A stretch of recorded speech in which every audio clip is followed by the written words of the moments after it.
فيديو مشجعة إنجليزية التي كشفت صدرها في قطر. ضجت مواقع التواصل الاجتماعي في الساعات الماضية بمقطع فيديو لشابة مشجعة إنجليزية في قطر، وأثار هذا الفيديو الكثير من الجدل والضجة الإعلامية الكبيرة.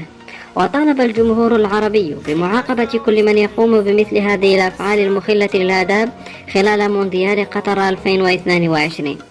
ويسعى في الوقت الحالي الكثيرون مشاهدة فيديو هذه المشجعة، وهو: